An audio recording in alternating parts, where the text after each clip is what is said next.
Welcome to the Money Huddle, a podcast that explores financial topics for families and small business owners. Hosted by Michael Baker and Ross Marinell. All opinions expressed by Michael and Ross or any podcast guests are solely their own opinions and may not reflect the opinions of Planners Alliance. The podcast recording is for informational purposes only and should not be relied upon for investment decisions. Clients of Planners Alliance may maintain positions in securities discussed on the program.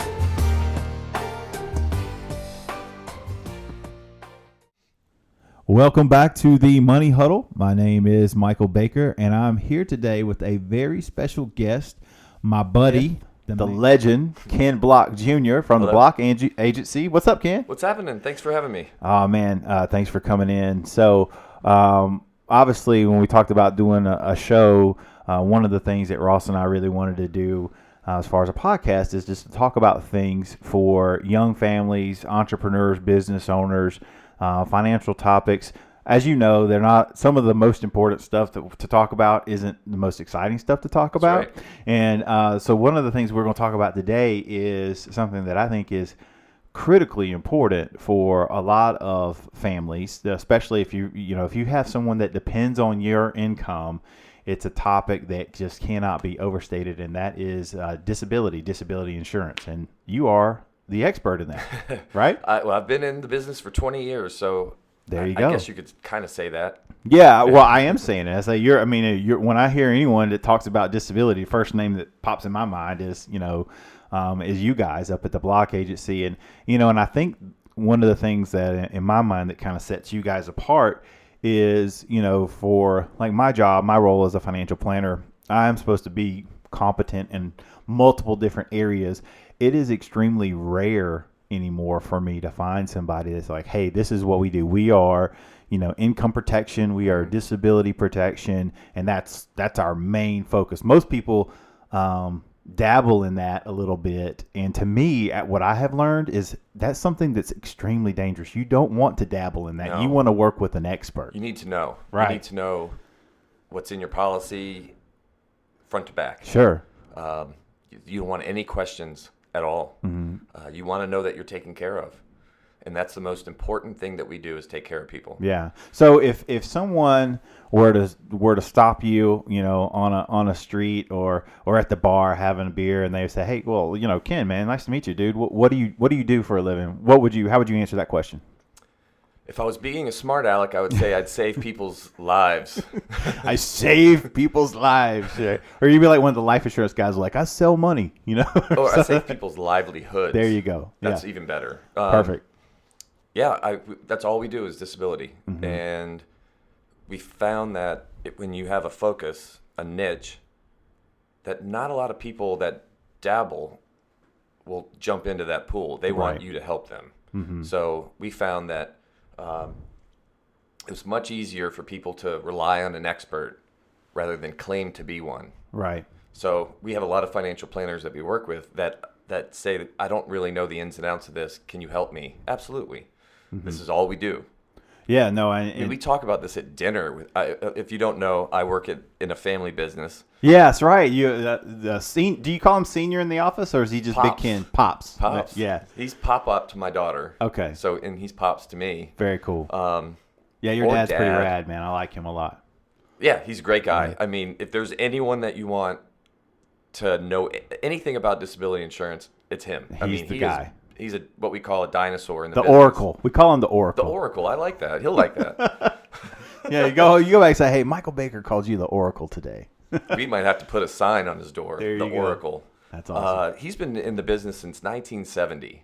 So Yeah. he knows everybody, Mm-hmm. every company that's been a player. He knows their history. He knows the insides and outs. Right. And we talk about this stuff as much as we talk about golf or baseball, Yeah. because we're all golf fans and Sure. baseball Red Sox junkies. So these things it's just a topic that we've always kind of talked about, especially since I took the job. Mm-hmm. He would always try to talk insurance. Hey, how was your day today? And he would tell me about some cases, and my eyes would glaze over. Yeah. But when you start working in the business, you have a guy there at your fingertips who has been there, been through everything, knows all the companies, knows all the players, and you can pick his brain. He's your Right. dad. Yeah, and he's So there's got no all the stupid stories. questions. Yeah, he's got all the stories to Yeah. back up, like with experience when we're faced with different situations. Mm-hmm. Like, okay, I've seen this before. He's a human Rolodex. That's perfect. You just come to him and say, "Oh, I remember we did something in the early '90s," and it's mind-boggling what this man knows. So Well, the minute he retires, we're there's some big shoes to fill. Yeah, no question. And so one of the things that, obviously we try to do for folks when, they come to us and they're working for planning or they're just, trying to get a financial checkup is, I'm surprised how many people that when we bring them in here and they're still working, still planning to work for a little while, and we'll talk to them like, well, I'll ask them, hey, do you have disability? And a fair percentage, I don't want to speculate, it's not the majority, but a pretty healthy minority percentage of people will have not even signed up for disability with their employer benefit. And so talk a little bit about that, and then we'll segue that into the differences between like private, your own coverage versus the group coverage, because I think that's a big there's a lot of stepping stones in there that people need to understand. Work benefits are a little different than private policies. A lot of people are intimidated to walk into HR and say, "Explain this to me." Yeah, it's just a fear fact. of like not knowing, If you don't know about something- feeling ignorant, feeling stupid, so Yeah, you don't want to ask about it. And you have all these options, and you don't know what you're looking at when you're in HR looking at these options, and whether or not your elimination period, which we'll get to later, Sure. should be 90 days or 180 days. It's a lot to absorb and ingest. Well, And let's start with the very, very basic vanilla.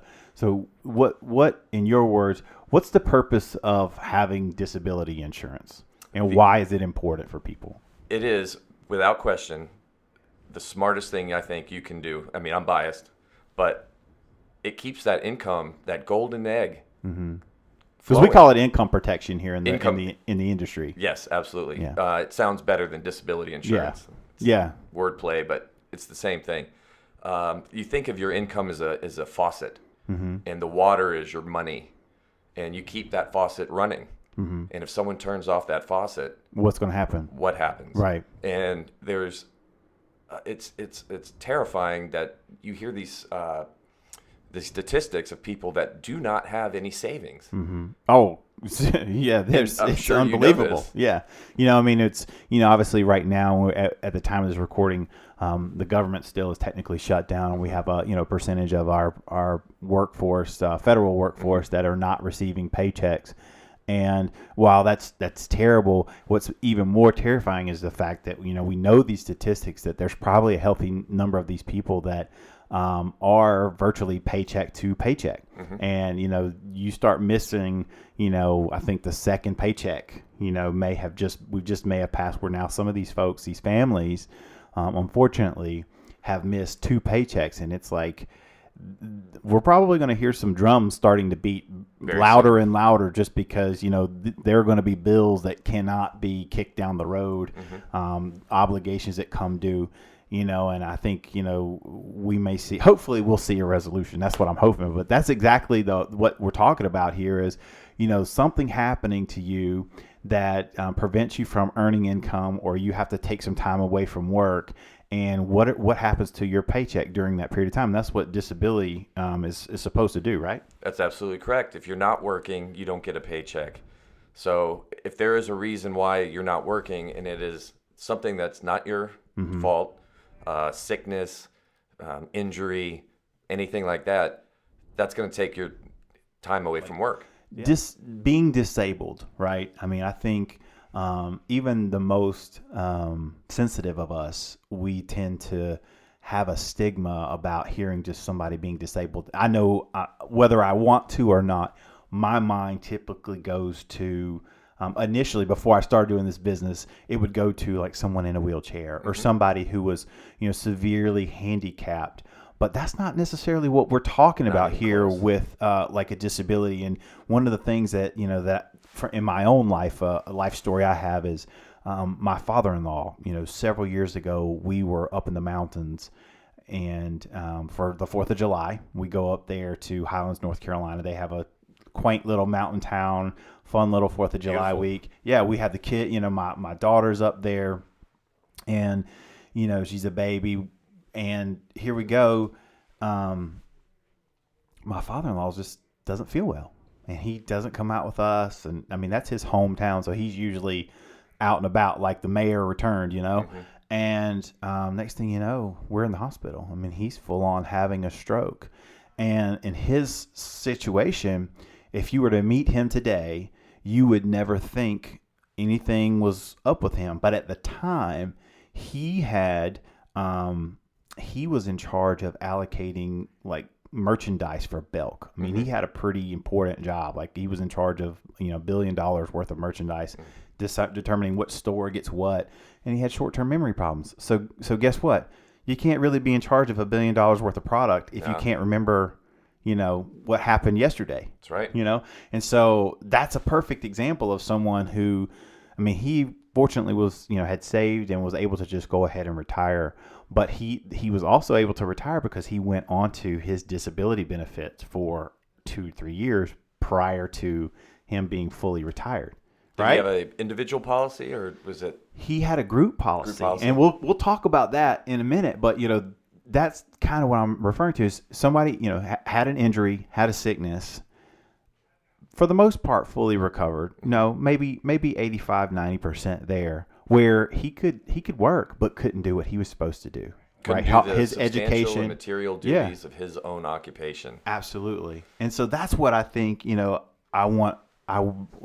main takeaway I want anyone to get is when we're talking about disability protection, we're not talking about, hey, you are, the worst of the worst happens and you're confined to a wheelchair. That's terrible. I mean, and that's one end of the spectrum. That's one end of the spectrum. But we're also talking about, the veterinarian that does surgery, or the chiropractor that works with their hands, and, you're in an accident and you get nerve damage in your arm where, you've got a nervous twitch, and like no one's going to let you operate on them, or the risk is too high for you to go and do what you were trained to do.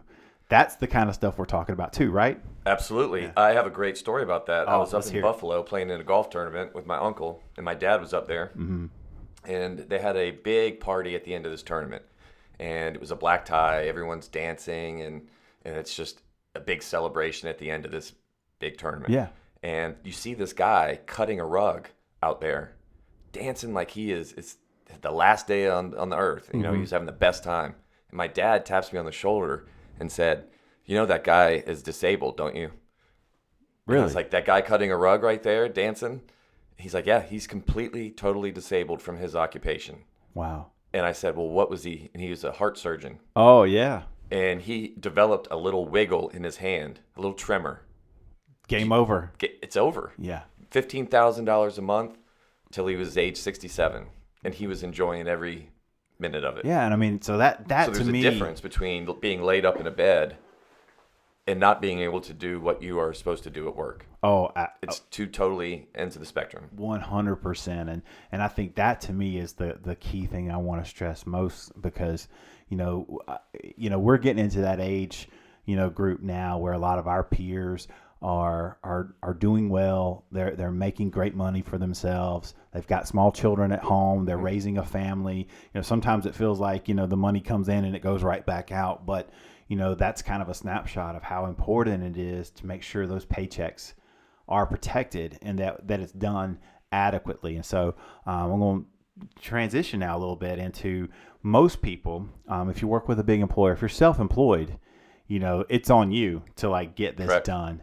But if you work with a company or, a big corporation, a lot of times, you will see the HR package and gives you your laundry list of benefits available to you. I think it goes without question. The easy button for everybody is when that disability thing comes out, we definitely sign up for it. Absolutely. But we also want people to know what they're signing up for, right? Mm-hmm. And how it's different. So can you talk a little bit about, the basics that you see a lot of times in group disability policies, and why that may not be enough for some people? Sure. The big problem with group is, one good thing is you don't have to pay for it. Your employer is going to pay for it. Yeah. So take everything. Or you pay a tiny amount. Yeah. Right? if it's for free, you sign up for it. Correct. It is if a it's safety net. if it's free, it's for me, right? That's right. It's Do the it. new Why motto not? of the United States. Right. It seems. Because you never know. Right. You just never know. And so we encourage everyone sign up for your group at work without question, and then do something on top of that, which is purely on you. I mean, your employer's not going to do that for you. But the definitions aren't as strong usually of the definitions of disability aren't usually as strong as an individual policy. They might say that you're disabled, but you could do another job. Right. That's any occupation definition. Yeah, that's not very. You have to be pretty much totally disabled to collect like benefits. you can't go like stack shelves at Home Depot. Like you're completely unable to function. That's right. Because they will say, well, you could be a barista at Starbucks. Right. If you can't, I don't know, do one of your other duties right. of your job. And so you could be in a situation where, you had a very good, well-paying job, and something happens to you, and you can't do what you were trained to do, your educational experience was able to do, but you can work. Mm-hmm. So you're now working, at $15 an hour, stocking shelves for somebody, or running a register, which is not to say that there's anything wrong with work. Honest work is honest work, but it's if you've got a lifestyle that's built around you making $100,000 a year, that won't cut it. Mm-hmm. Correct. And I go back to the definitions of ENEOC. That is dangerous. Yeah. I still say you sign up for it, but then you layer it on top with an individual policy. Yeah. Another thing is it might be a group policy where you don't get to pick the options. Mm-hmm.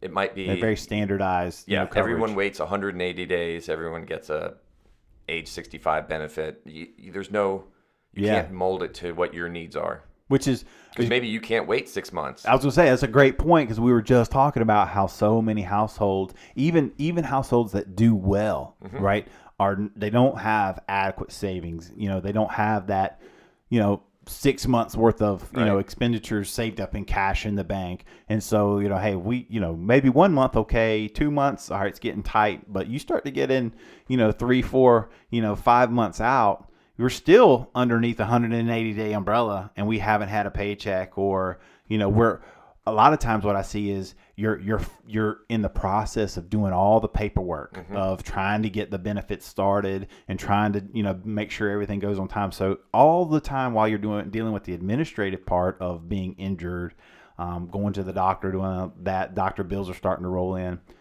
There's no income. Yeah. And that's a big problem. And who are you going to rely on? Your family?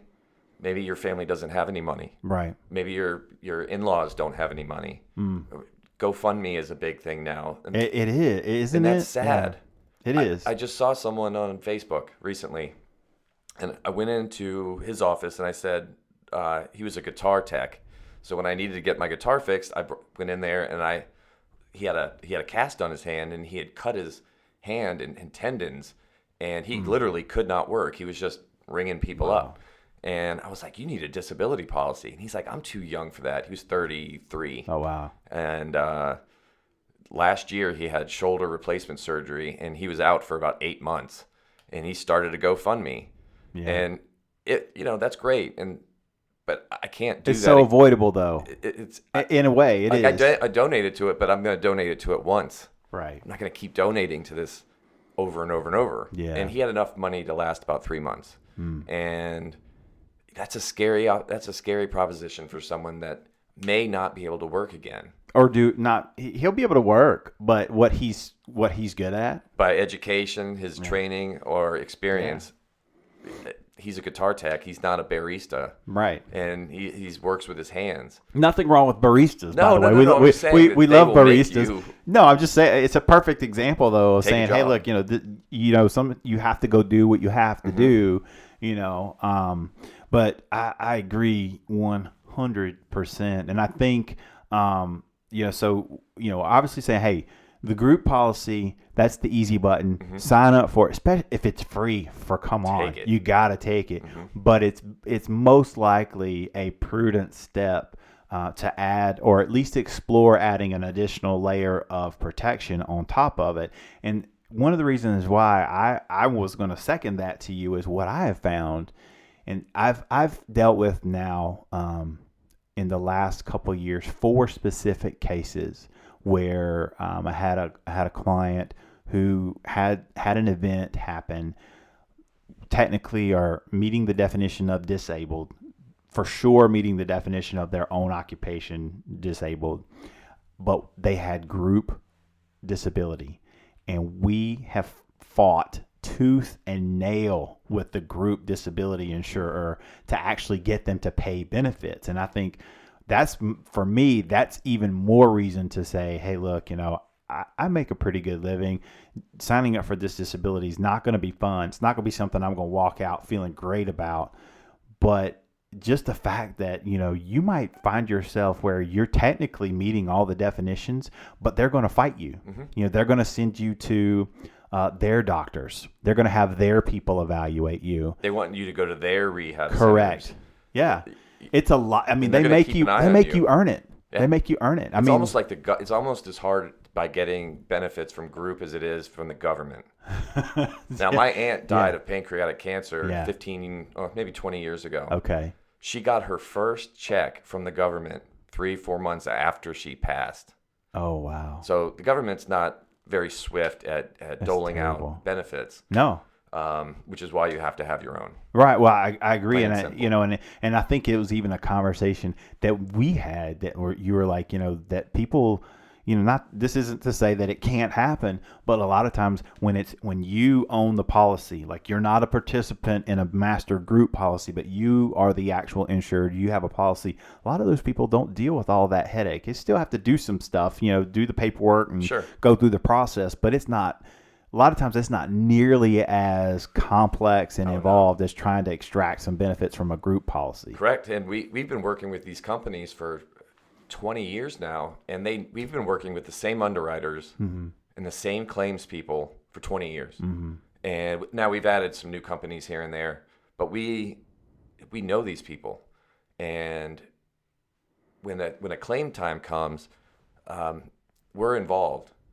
And we have a claims concierge service that we take care of the claim from step 1 all the way till its conclusion. Okay. And so you have like case managers, if you will. It's absolutely right. Okay. And we do that so we can have an eye on everything. We just don't want to send it off, say good luck. Yeah. Thanks for buying the product. Here's your paperwork. Yeah. And then here, send it to points A, B, and C, and then things should work out. That's just not our style. We like to be involved, and we like to make it easier on the client, and that's kind of what makes us different than everyone else. Yeah, I love that. And we've been doing that for a few years now. It's scary to see the amount of claims that actually do go through. I used to never be on that side. Yeah. Never see that. And now we're seeing, oh God, guess what? Jim's client had this happen, and he's going to be getting $12,000 a month now. Wow. And so we see this constantly, which reinforces we're doing the right thing. We are putting people in the right products for their needs. Right. And everyone's got different needs. Some people don't need the greatest policy in the world. I don't have the greatest policy in the world. I have what I need. Right. Well, I think that's the main goal of insurance is to, at the very minimum, cover what the need would be. Right. Now, my needs are a bit different than a doctor's. Sure. Or an attorney. These highly specialized people. Like I said, I mentioned the guy with the tremor in his hand. Yeah, heart surgeon. Now, he could go teach. But he can't bill at $20,000 a procedure. Right. Teaching class, different. Right? But he could, with his own occupation definition, that he's allowed to work in another occupation while still collecting benefits. So I don't need that. Yeah. If I'm out, if I can't sit at my desk and talk to you, I'm disabled. I'm going to be pretty laid up. So I'm not going to be going teaching anything. No, but a doctor, an attorney, very highly specialized, highly educated person would be able to have a couple different options at their. Well, that's what I think about. Like, this is a different approach. But I train. I do Brazilian Jiu-Jitsu, and I've been doing that for a number of years. And we'll have folks. We've got folks from all walks of life that come into that gym and train. There's one guy that I train with a lot, and super great guy, love him to death. His name's Adrian, and Adrian is a magician, right? So the hands are like so important. So I'm always, every time I train with Adrian, I'm always conscious to like try not to let his hands or his grips get into a compromising position. No wrist locks ever on Adrian, Sure. Because I'm always just thinking about, but I think about, going back to the idea of, we think a lot of times about someone being disabled, like, oh, you're going to be, out there with a walker, or you're, basically, no, sometimes the disability is just what you said. Here's a highly specialized person that gets a tremor in their hand, and now they can't work. Even if you're like, hey, he wanted to work, well, there's malpractice insurers that probably wouldn't even offer him coverage if they knew, you know what I mean? Right. They know, so they're like, hey, you can't operate because you're a liability risk. Sure. So, Would you want a guy operating you with the tremor? Absolutely not. And I live and breathe and work in an industry that's full of disclosure. So, of course, I'm sure you guys are as well. So I think, the main idea here is we got a lot of people that are working with employers, and they think they're doing the right thing, saying, hey, all right, I need to sign up for this disability. I got it. But what we want to make sure we educate you is that it may not be enough, or it may not be exactly what you need. And this is one area especially where we feel like it's worth trying to consult with somebody that can, because disability is underwritten a little bit differently than a lot of other policies. So why don't you talk a little bit about how disability is actually underwritten for people that don't know? Well, 20 years ago, when I started, it was a lot tougher to get a policy. If you were taking something for anxiety, you were a decline. Yeah. So now they just ride her out or exclude mental nervous issues from your policy. So if you were taking Xanax or something 20 years ago, you could not get individual coverage. Why is that? What would be the main thing? In the 90s, there was a lot of fraud. Okay. These policies were giving away so much money, and the fraud was like someone just saying, I can't work, Right. I'm on this medication. I can't function. I can't work. Send me my disability benefits. Correct. Okay. And so I think the 90s, a lot of those big companies got crushed. Right. And they made it very difficult for people to, you had to be perfect, towards around the middle 2000s, you could just tell, okay, there's so many people on these medications now. Doctors give it out like candy. Otherwise, they would have sailed through. Right. Yeah. No well, that is That's one thing. I do have one personal beef a little bit with a lot of physicians, nowadays is the fact that they are so quick to prescribe medications, which, we consumers are at fault as well, because a lot of people go to the doctor expecting a prescription to be written. Sure. We don't. Just give me something. We don't like, hey, you know what, Bob, you're 25 pounds overweight. You need to stop eating like red meat all the time, every meal. You need to exercise a couple times a week, drink some water, and that's your prescription. We don't want to hear that. We want to hear, oh, well, do you have this, this pill? It'll help me with, we want some type of like instant solution, and I think, we're all somewhat complicit in that. And then we don't think about, well, now I need to go apply for my disability policy, or now I need to go apply for my life insurance, and I just started taking this pill. What's that going to look like? Right? On my application. Because there's a big MIB, the Medical Information Bureau. Right. There's a big black computer out there that's got every drug you've ever been given by a doctor, every doctor's office visit that you've made.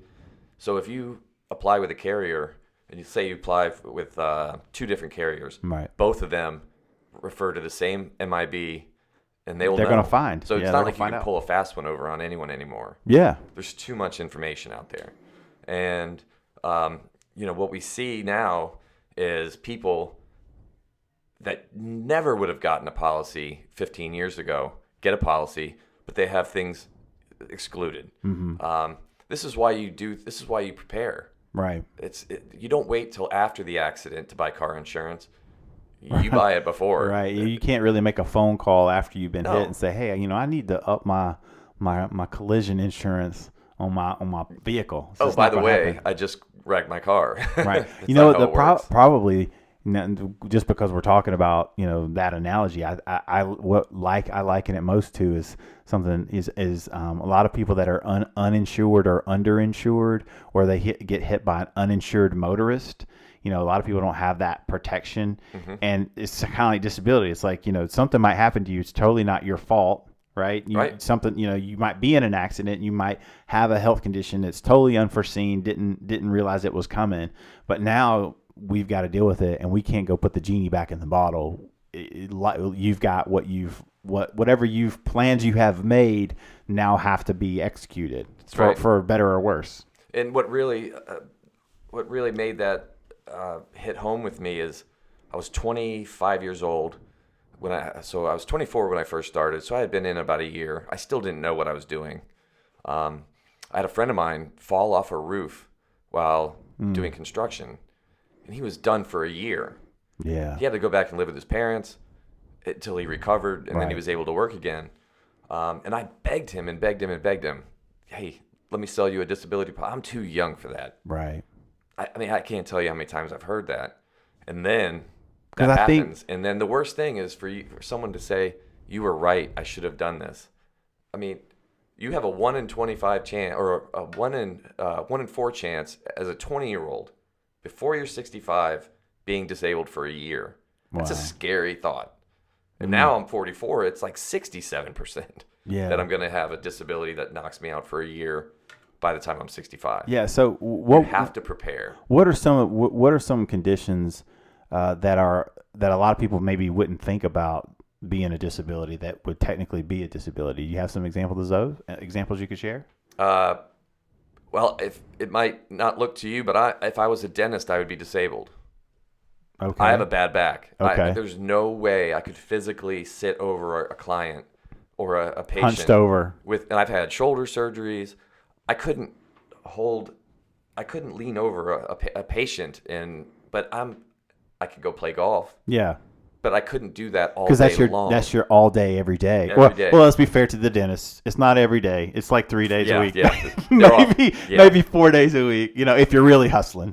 Tuesday to Thursday. Right. Or dentist hours. Yeah. I should have checked into that. Yeah. But so, we see this, and you expect someone to look disabled. Well, that's not the case. They could be disabled in their mind. That's such a misleading thing that we think about. We think that we're supposed to look at somebody and, like, just from the outward appearance, know if they're healthy or not. Yeah. And that's been proven wrong time and time and time again. I have a friend of mine that just finished 9 weeks of chemo for testicular cancer. Wow. 45 years old. You wouldn't be able to tell he had just had cancer. He was already bald. But, you look at him and he looked perfectly healthy, but yet inside his body was eating him alive. So there's not always the outside. Yeah. It's a lot of it's on the inside. And so you can get that's a great example. You can get an illness. Yeah, that's the number one disability is catching something and it takes you down. Right. The cancers and the leukemias, and that happens so often. It's scary. Right. Yeah, a lot of people I don't think understand, just, some of the stuff with how aggressive they treat or go after cancer. There was someone that I remember very recently that they had it was like a speck of a cancerous spot. But they were like, boom, here comes your chemo. They were full double barrel going after it. And, and obviously, I'm with something like cancer, you want to get, to me, I want to get aggressive, but that could easily take you out of work, out of commission while you're having to go through that. And then, I think one of the things that a lot of younger folks think about, and because I know, like, one of the things that I'm very much guilty of is I kind of run my life is run, most of it, probably 80% of my life is run on a routine. I mean, I get up, especially during the week while kids are in school. It's like my morning routine is like, it's like systematic every morning. I'm not even thinking most times. I'm just robotic and going through it. Get the kids out, get them fed, get them out the door, make sure we're on time, all that stuff. And then I probably don't have my first real like deep thought about anything until I'm 10 minutes down the road after dropping my son off, and I've been awake for probably 2 hours. Right. And so we live our lives like that. And I think that is some of these things like, no one's actively sitting around like, oh, I really need to get that disability thing like sorted out, because that's not how we live, right? It's about being intentional. And I think that's one of probably the main ideas. Like, this is one little tiny detail of most of our lives. If you work for a big employer, you probably have this on your group benefits and you check the box and you give it no more thought. Or if you're self-employed, like I am, and you are, right?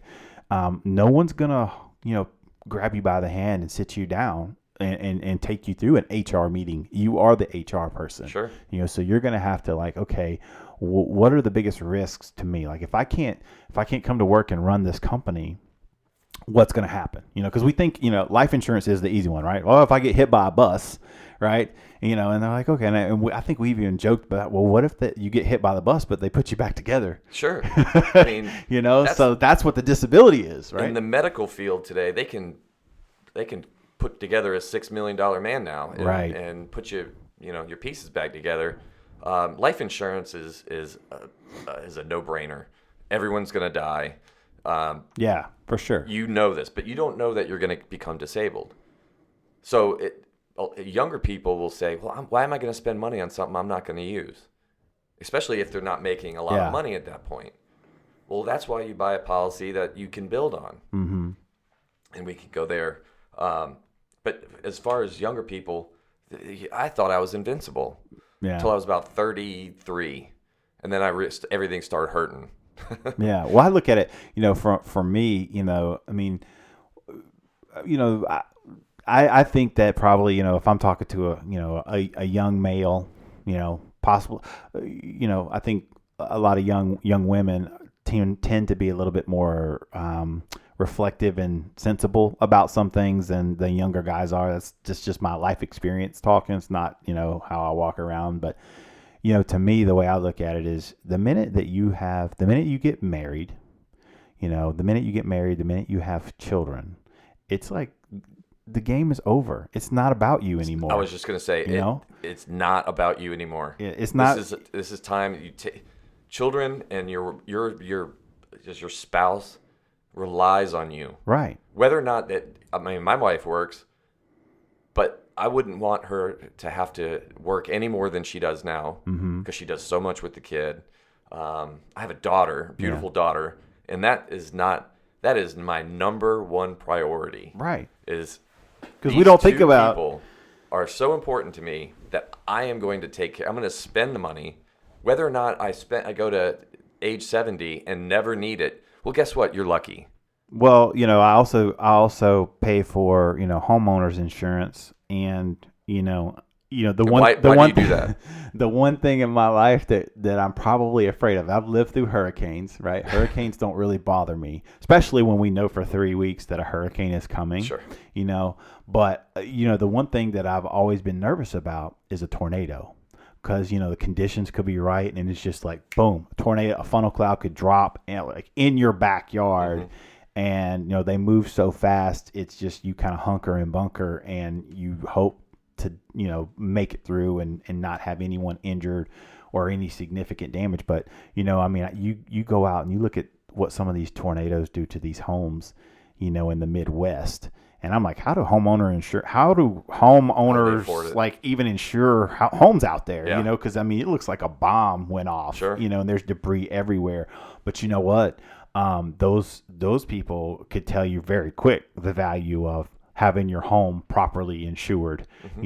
So I think the same things. Like, while I don't think my house is going to burn down, or that, necessarily we're going to get a Category 5 tornado like come through South Carolina, because we just don't live in that area of the country. Those things can happen. So you know what? I pay a homeowner's policy. I pay for that. I mean, while I have a mortgage, they're going to require me to insure my home. And why is that? They're requiring me to insure it because the bank that lended me money, they want to make sure they get the protection. Yeah. So I think the same thing is like, Well, you insure your car. Yeah. You insure your home. Your income is your number one, perfect. It's the golden egg. This is what keeps your life the way it is. Right. And the reason you can take your family on a wonderful summer vacation is because you work and you earned it. Right. If you can't earn, what happens? Mm-hmm. And what I'd like to go through is maybe what happens when So something happens. let's take a few minutes and do that. Because I've seen it so many times.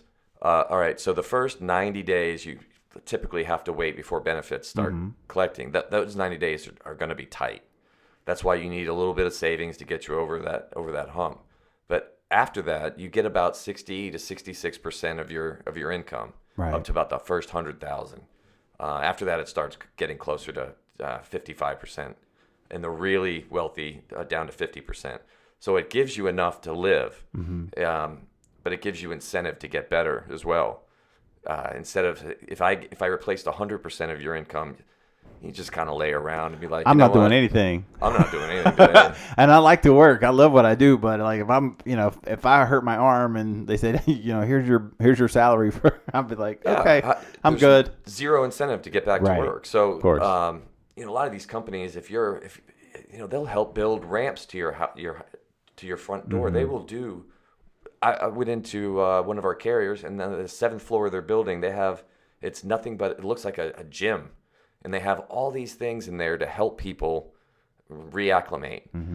You have a bad back. They have a chair that reclines to where you're basically lying down, and you have a monitor that surrounds your head. So it's a $5,000 setup. But they will buy that for you to get you back to work. Wow. But if you don't have that, you have no one helping you. It's all on you. And that can be daunting, to say the least. To say the least. Some of the things that we've seen is what happens is you burn through your savings immediately. So everything that you've had, you got to pay your light bill, you got to pay your power bill, your mortgage, and your car. I mean, these are necessities. You'll start to burn through your savings account immediately. Cash goes. It's gone. Then what happens next? You start selling your items. You start selling your possessions. Is this what you want? I mean, you spend a whole life, I don't know, making all this money and buying the stuff that makes you happy, and then it's out the door, and you're selling it at a loss. I mean, if you have to sell a car, you're going to sell it at a loss. Yeah. And so then you're a financial advisor. So what if I have a bunch of investments? It's like I was going to say, right after cash, they want IRAs. You can cash out an IRA. You pay a penalty if you're younger than 59 and a half. So they'll eat the penalty, eat the taxes. 401ks. They'll either they'll take the maximum loan available or apply for a hardship withdrawal, to get their money out of the 401. I mean, so it's basically like you said, it's like they deplete every ounce that they possibly can of their financial assets. And you can avoid that. Right. You can avoid all that. That's something that you don't ever have to go through if you get an individual policy or a good group policy. A good group policy. At the very least. But who wants to do that? Right. I don't want to sell my house. I want to live in my house. Sure. I have a savings for a reason, and it's not this reason. It's for little stuff. Maybe my daughter needs braces one day, or got to car replace the the radiator on the car or something. That's what it's for. To live on, of course. And then we start liquidating our assets. You're just getting killed all around. Yeah. And after that's extinguished, then what do you have? You have nothing. Yeah. Like I said, that faucet, you got to keep that income flowing. And this is the only way to do it.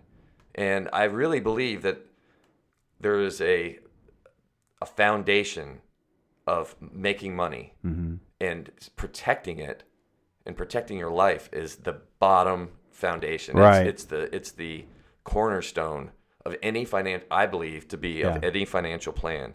How could I invest with you if I have no money coming in? Yeah. Well, we talk about, there's three main categories of, assets. We talk about financial assets, which are, or financial capital, which your savings, your investment accounts, things like that. Maybe real estate, anything that produces cash flow back to you, financial capital, financial assets. Then you've got social capital. So, we all pay into right now Social Security. You might have a pension, from an employer, things like that. But the biggest one, the most important one is human capital. That's right now your ability to go out and earn a paycheck. And so, kind of wrap this up. I think, the main idea is that's the one that, it's often overlooked, because we think about, we think about it in terms of life insurance. That's the most prominent one. Hey, if you're not here, obviously you can't make a paycheck.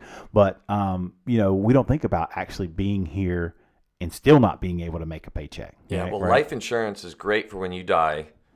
Disability insurance is if you live. That's right. That's the only way to look at it. Yeah. And I've seen people take chances and say, I don't need that. And they end up needing that more than anything. Right. Well, it's the one gamble that you don't want to be wrong about. That and jumping out of an airplane. Right. You want to make sure the parachute does first. Well, hey, before we could talk about whether the parachute opens or not, we got to make sure you even have a parachute. Sure. Yeah. Exactly. Because if you don't have a parachute, you can't expect it to open. Man, this has been a great. Let's wrap it up real quick. A couple main ideas. I'm just going to throw them back at you. Number one is the most important thing is if you've got people that depend on you or depend on your paycheck in any way, want to make sure that you are at the very minimum considering getting some type of disability coverage. And if you've got it with work, have somebody review that. Call, reach out, if you're local, find the Bloch agency here if you're here in the Carolinas, but there's a huge network. Find somebody that doesn't dabble in disability, but really knows their stuff. Yeah, you can reach us at blochagency.com, and our address and phone number is on there. I've offered, and I don't know if you saw my Facebook post. We're Facebook friends. Isn't everybody these days? Yeah. And I said on January 1st, okay, new year, new you. Let's look. Even if you have something at work and you don't know what it is, it's not most people don't. No, they have no idea. Let me look at it and I'll tell you exactly what you got. So at least you know where you stand. Because I think that's really important. Part of it's being informed. And listen, just to piggyback on that, this isn't something that you're gonna want to do. You're not gonna no. Oh man, I really want to review that disability coverage today. But listen, there are some things in life that we have to do, and there's some things that we just got to make sure we get right. If we want to be financially healthy and we want to be doing the right things, it requires a level of intentionality that that just it's a requirement. The best and the brightest, the people that are great with money, they have intentional things that they do to reach the level that they're at. So this is one of them. It's one of those things where it's not just check the box. Let's make sure it's done right, so that if we do ever need it, it's going to be there for us. So protect that income. Make sure that you know what you own, and then if you are underinsured, then it's time to really look at, hey, what are the solutions that are available? We won't get into product because there's so many different avenues that we can go down, and we can nerd out on that, and people, their eyes are glazed over. But the most important thing is that we're trying to help people understand that being we don't get taught a lot about financial literacy in school. Most of what we learn about money is caught, not taught. So we're just trying to put this out there to the universe that, hey, if you got people that depend on you, if you're a strong income earner, if you're a small business owner or an entrepreneur, this is an area that you need to definitely explore. Absolutely. Everyone knows someone that's been disabled. Everyone knows someone that's not been able to go into work. Right. Don't be that person that's unprepared. Especially if you have a family. Yep. It's unforgivable in our, in my unforgivable. Yeah. No. I'm a parent.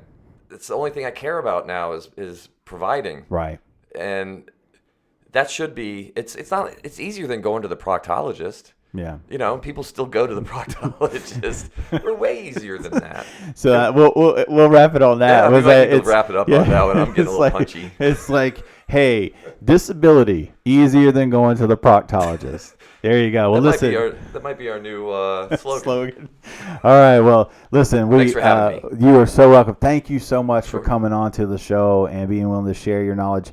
We will probably have you back because this is a fascinating topic, and we didn't even get to half the stuff we wanted to talk about. Right. I didn't even get to my notes. Yeah. So, well, thank you so much. Don't forget if you are interested, don't hesitate to reach out to what was your website one more time? Blochagency.com, and that's Bloch, BLOCH. Blochagency.com. Thank you, Ken. And for those of you listening, if you like the show, don't forget to hit that subscribe button, and we'll see you next time. Thanks a lot.